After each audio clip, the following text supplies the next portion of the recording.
Lecker, Pizza könnte ich jeden Tag essen, mache ich natürlich nicht, aber er schon. Dan Jensen isst seit 25 Jahren nur Pizza, morgens, mittags, abends und angeblich schadet ihm das nicht. Das konnten wir ehrlich gesagt kaum glauben und waren mit ihm Pizza essen. Wir sind in Baltimore an der amerikanischen Ostküste. Hier wollen wir Dan Jensen treffen, den Mann, der sich seit 25 Jahren angeblich nur von Pizza ernährt. Verabredet haben wir uns ganz klar in einer Pizzeria und wollen erst mal wissen, stimmt es denn wirklich? Ich esse Pizza früh, mittags und abends. Jeden Tag. Seit 25 Jahren. 99,9% sind Käsepizzen. Ich mag nämlich keinen Belag. 3 Käsepizzen pro Tag, das kann doch nicht gesund sein. Obwohl wir zugeben müssen, dass der 40-Jährige ziemlich fit aussieht. Dan ist von seiner Extremdiät total überzeugt. Ich bin hier, um alle Kinder zu ermutigen. Ihr müsst nichts Gesundes essen, ihr müsst Pizza essen. Pizza ist ein Wunderessen. Das Gemüse in der Soße, Milch und Käse und sie hat Kohlenhydrate. Heute heißt das, man soll wenig Kohlenhydrate essen. Alle sind dagegen, aber ich sage, tut es.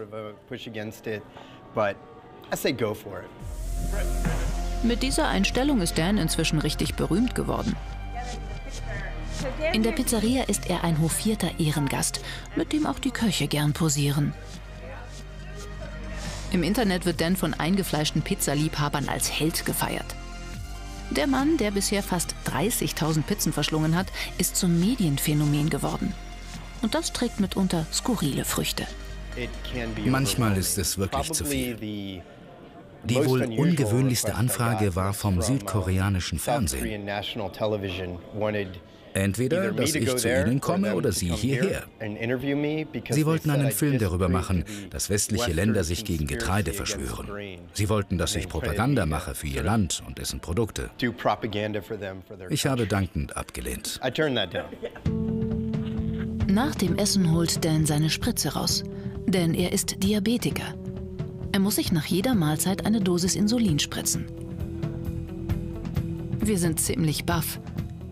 Sollte er sich mit der Zuckerkrankheit nicht viel verantwortungsbewusster ernähren und ausgewogener essen? Später werden wir mit ihm zu einer Ärztin fahren, zu einer gründlichen Untersuchung. Doch zunächst der Einkauf im Supermarkt. Relativ überschaubar für den Pizzamann. Als erstes geht er zum Gefrierfach. Tiefkühlpizza für die nächsten Wochen einkaufen. In einer normalen Woche kaufe ich so 4 oder 5 davon, vor allem als Vorrat, damit ich immer was im Hause habe. Dan ist nicht gerade Pizza-Gourmet. Die Tiefkühlpizzen ein perfektes Mittagessen, wenn er keine Zeit für die Pizzeria hat. Doch heute Abend hat er Gäste eingeladen. Und es wird selbst gebackene Pizzen geben. Und da nicht alle seine Freunde nur Käsepizza mögen, muss er auch ein bisschen was für den Belag kaufen. Zum Beispiel Gemüse. Das ist für Dan nicht einfach. Das Einzige, was ich kenne, ist grüne Paprika. Ich wusste gar nicht, dass es auch orangefarbene gibt. Das hier würde ich niemals essen. Niemals. Warum auch? Es hat Vitamine. Das wäre wie einen grünen Schwamm essen. Ich kann Vitamine auch in Pillen haben. Langsam wird uns klar, Dan hat ein echtes Problem. Er ekelt sich vor vielem, vor allem vor Gemüse. Pizza ist nicht nur seine Leidenschaft. Er mag kaum etwas anderes. Darüber hinaus ist sein Lebensstil übrigens ziemlich gesund. Als Schreiner ist er viel auf den Beinen. Außerdem sportelt er mehrfach pro Woche. Das kommt ihm bei der Bewältigung von über 4.000 Pizzakalorien pro Tag zugute. Dan mag seine Pizza sehr amerikanisch. Viel Teig, viel Tomatensauce und eine extra Portion Käse. Was ihm gar nicht schmeckt, ist unsere Variante. Alle Pizzen, die ich in Deutschland probiert habe, waren schrecklich. Vielleicht machen sie jetzt besser oder ich war in den falschen Restaurants. Aber ich habe ein paar Mal Pizza in Deutschland probiert. Und ich, der seit 25 Jahren nichts anderes isst. In Deutschland habe ich lieber Brezen gegessen.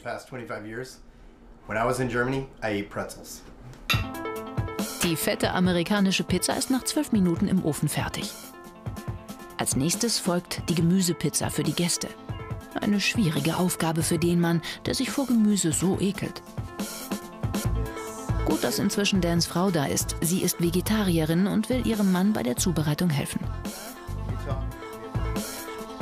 Eine ziemlich zähe Angelegenheit. Ich denke, das ist eklig auf der Pizza. Aber der Trend geht heute ja hin zu ekligen Sachen. Nur weil es für dich eklig ist, ist es für andere doch nicht so. Madeline und Dan sind seit 2 Jahren verheiratet. Und mindestens genauso lange versucht sie schon, ihren Mann von der ausschließlichen Pizzaernährung wegzubringen. Bisher allerdings ohne Erfolg. Anfangs hat es mich gar nicht so sehr gestört. Ich meine, jeder hat so seine komischen Essgewohnheiten. Aber jetzt mache ich mir schon Sorgen um seine Gesundheit. Vielleicht nicht so sehr aktuell, aber langfristig kann das nicht gut sein. Hat sie damit recht? Wir werden es später beim Arztbesuch sehen. Jetzt sind aber erstmal die Gäste da. Freunde, die Dan seit seiner Kindheit kennt. Er ist in Baltimore aufgewachsen. Sie haben uns versichert, dass Dan seit seinem 15. Geburtstag fast nichts außer Pizza isst. Ich bin nicht erstaunt, dass es Pizza gibt, sondern dass er sie selbst gemacht hat. Wenn ich hierher komme, gibt es immer Pizza. Und zwar Käsepizza. Die klassische Pizza Margharita. Hier in Amerika ist sie lappriger und dicker als bei uns. Aber sie kommt gut an in der Runde. Doch was ist mit der Gemüsepizza? Seiner Frau zuliebe probiert Dan tatsächlich einen Bissen. Und? Gut. War da überhaupt Gemüse dabei? Ja, aber du kannst gern den Rest haben. Dan bleibt bei der Käsepizza.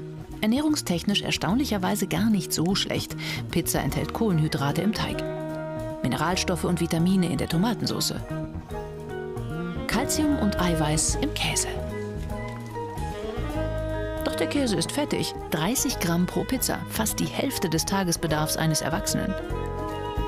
Und eine Käsepizza hat zu wenig Ballaststoffe.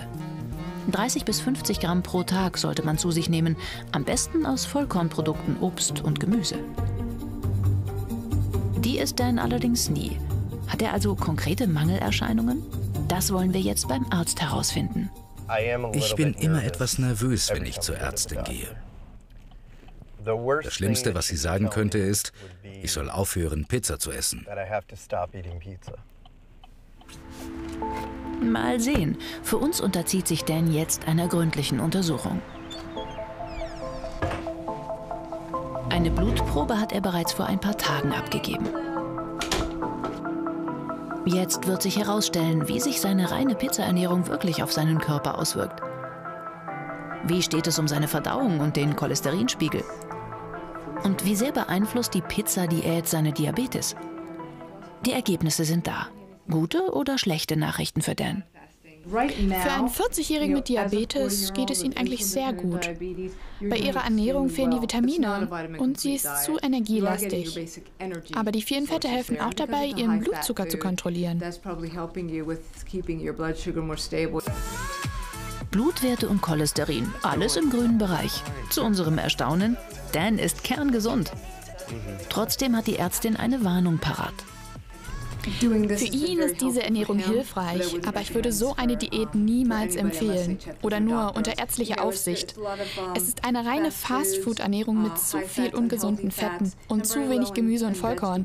Letzteres ist sehr wichtig für eine gesunde Ernährung. Fazit also, die Pizzadiät fast ohne Vitamine und Ballaststoffe ist nicht zu empfehlen. Dan ist eine Ausnahme. Er ist relativ jung und aktiv. Als Diabetiker muss er seinen Speiseplan kontrollieren. Für ihn ist so eine einseitige Ernährung also gar nicht verkehrt. Es war doch beruhigend, diese Ergebnisse zu bekommen. Klar kann man immer irgendwas besser machen, das hat sie mir auch gesagt, aber es ist eine Erleichterung. Jetzt hat der Pizzakönig erst recht keinen Grund, je etwas anderes zu essen. Werde ich jemals keine Lust mehr auf Pizza haben? Ich hoffe, dieser Tag kommt nie. Ohne Pizza will ich nicht leben.